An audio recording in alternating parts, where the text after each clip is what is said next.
Welcome to The Art of Humanity. I'm your host, Jessica Ann. This is my podcast where you can listen for fresh perspectives with artists, leaders, authors, and your favorite entrepreneurs. You can explore creativity and consciousness, evolve your business with the art of humanity. Now, here's this week's episode.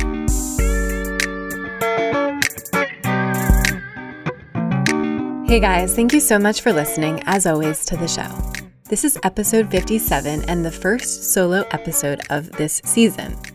I hope you're coming into the new year feeling aligned and refreshed.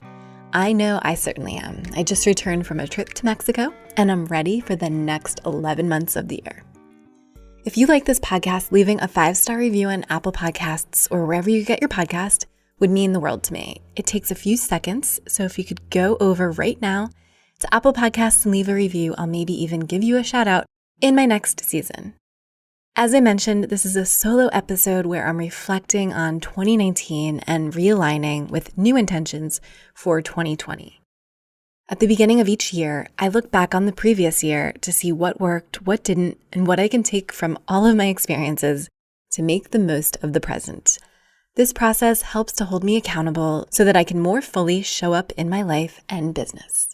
I don't rush into the new year BS, which is why it typically takes me a full month to collect my thoughts. I also don't believe in resolutions. I'd rather do intentions by choosing 3 distinct and separate words each year in place of a New Year's resolution. These words guide my choices and actions for the upcoming year. My hope is that these lessons learned are also helpful to you, my listeners. If you have any thoughts or questions or have anything to say, please shoot me an email and let me know. I am at hello@artofhumanity.io. My words for the past 8 years can be found on my website. If you go to the show notes for this episode, you will find them. I'm not going to list them all out here.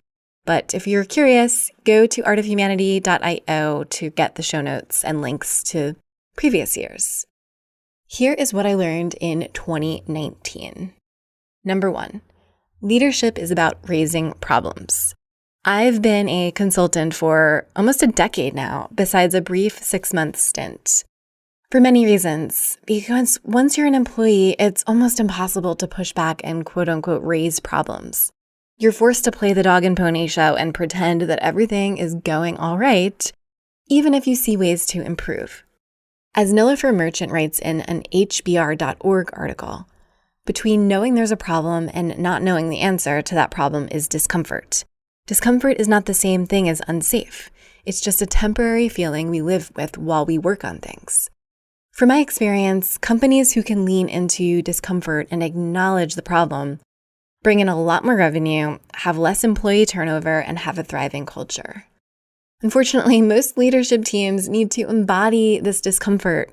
It's necessary to make positive change, and discomfort gets easier as you grow as a leader. Number 2, marketing is no longer about grabbing attention, it's about maintaining it. Podcasting is the number 1 most powerful platform for content creation. It's one of the most incredible threads to unite our humanity. Over the years, I've worked with brands to build a content strategy, and many of these strategies involve the creation of a branded podcast show. I've also launched season 5 of my own podcast, which you're listening to right now. My podcast is my art, and it's a constant work in progress. I'm thrilled that I get to interview and often meet in real life the people that I respect and admire. Many of my guests have legit changed my life. Number 3, we need to combat the forces of darkness through an inner revolution. It's really been hard to hold fast to my path in a world of quick fixes, financial gains, and quote-unquote improved status. I am working with the delicate dance of being open-minded enough to see when things aren't working, but also closed-minded enough to know when to say no to opportunities that are not in alignment. I'm endlessly striving to find that place of brutal honesty. It often comes alongside heart and soul-wrenching grief and inspiration. For some of this year, I wanted to numb out. And I did. I reverted back to old habits like drinking and shopping. Staying embodied and not disassociated is some of the most essential and challenging work our generation is tasked to do right now. It's this deep work that not everyone has the courage to do. And it's this deep work that not everyone wants to do.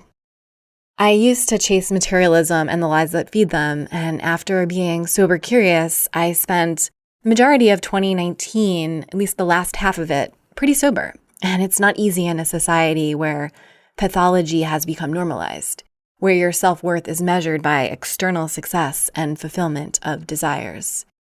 How did I do this? I embraced quote-unquote more healthy vices like saunas, and I started to meditate again after some time away, and I did lots of yoga and lots of hiking.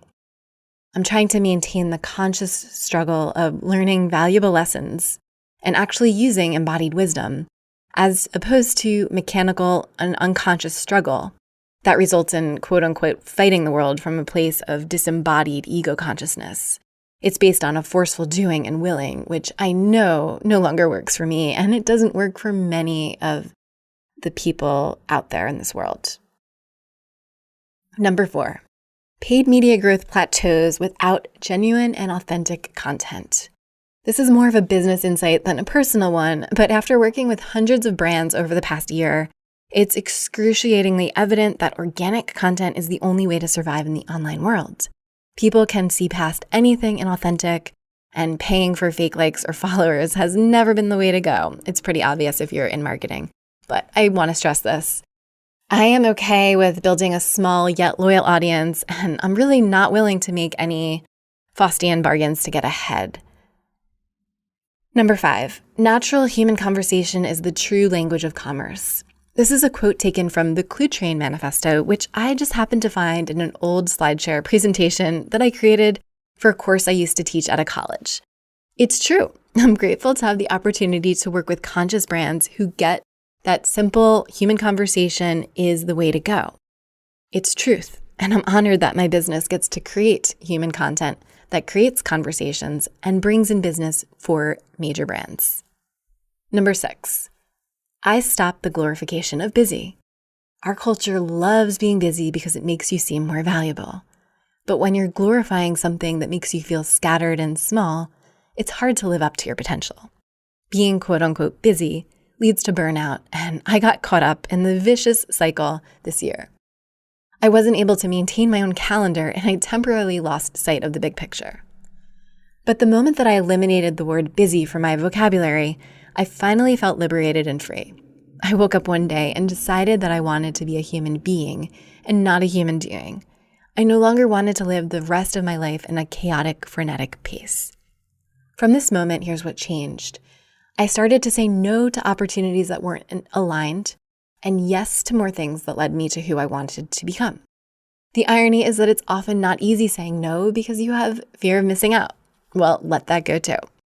I redefined my definition of success. Instead of being busy with useless tasks that had me spinning on a hamster wheel, I started to live with more intention, contemplation, and purpose. I stopped working harder and started working smarter. In the beginning of this year, I started to beat myself up for not growing quickly enough. So I did what some would see as business suicide and took a 6-month hiatus. But it was this hiatus that allowed me to see the value of systems and processes, which are the everything to running a business that's in flow. My new focus is now on processes and systems, streamlining workflows. This in turn leads to more hours in the day for adventures, reading, hiking, yoga, contemplation, and launching my new course. Do I get it right all of the time? Hell no. I've made pretty bad decisions sometimes. But if bad decisions eventually lead you to asking important questions, then everything will eventually click. But it won't happen when you're busy. When things get too busy, how can you ask yourself what really matters? And then how can you do more of that? Number 7, knowing your own darkness is the best method to understand the darkness of other people. This is a line by Carl Jung, and I nerd out over philosophy, psychology, marketing, and consciousness because if I quote-unquote know everything, I won't need to be in pain. But the truth is that even after reading 50 books in 1 year, I'm still tormented by not knowing enough. Another book won't feed the dull ache of being human. It's an addictive pattern of escape, a distraction from uncomfortable feelings, and also part of my desire to make sense of a reality that's nearly impossible to interpret. It's a struggle for control, a move to attain higher ground. But what if there is no higher ground? What if everyone is doing the best they can? What if even the lower ground, especially the lower ground, is all an access point to divinity? There is no judgment or shame, repercussion or seduction, persecution or dissolution. It's all the same. I changed my handle on Instagram and on social media everywhere to Being is Human as a reminder that is safe to be. It's safe to be. Free will, contemplation, manifestation, divination. How do we steer our human vessels back to being, back to love? We live in a society and culture that's built upon generations of trauma, fear, and shame for being human. Not much is balanced. What we need is a new way so that we can dance above our history, bliss out in the mystery, and revel in the simplicity of being. Then maybe we can attain higher ground. Number 8. Read everything, listen to everybody, believe nothing unless you can prove it with your own research. William Cooper. I researched a lot of different theories out there this year, each one feeding the next. It makes me feel like I know something, but it can also spin me out. Ironically, this quote is from a conspiracy theorist. He wrote the book, Behold the Pale Horse. It's important to not automatically buy into what the mainstream is saying. They are often regurgitating programs, forcing us to live in fear. And the mainstream is often pre-programmed to defend the narrative. At the same time, you don't want to spin out. Embracing the duality between, quote unquote, knowing everything and knowing really what's going on behind the scenes, and also not letting that take over and run my life has been a real work in progress this year. Number 9, love is misunderstood to be an emotion. Actually, it's a state of awareness, a way of being in the world, a way of seeing oneself and others. Dr. David Hawkins said this. These words are by one of my favorite teachers, and they allow me to soften and see the world through a beautiful prism, an aerial view, endlessly zooming out of each moment of life to see the perspective from above. Looking down at the small specks of our human condition is a superpower. I used to live by the quick fix, shopping, Xanax, alcohol. I was told in college that I need medication for my anxiety for my entire life. 8 years ago, I started the journey home to myself by refusing to medicate anxiety with a pill. By escaping the prison of scientific materialism and big pharma, I broke free from how I should live and started to live without a crutch. Today I'm drunk on truth. I sip knowledge and taste excitement as I alter my perceptions through a mostly sober life. I meditate over medicate because I realized that the answers are not in happy pills or soulless simulations. By replacing quick fixes with an acceptance and even celebration of our insecurities, we can integrate the darkness of our past with the light of our future. These are the spaces where we can change. These are the spaces where we can breathe. That wraps up this episode, and it also wraps up Season 5 on consciousness. I'll be back sometime in the future for Season 6, which is all about leadership. For show notes or links, go to artofhumanity.io. And as always, feel free to say hi on socials. My handle is Being is Human. Until next season, listen, explore, evolve. You made it to the end of this podcast. This means the world to me. I hope you enjoyed our conversation.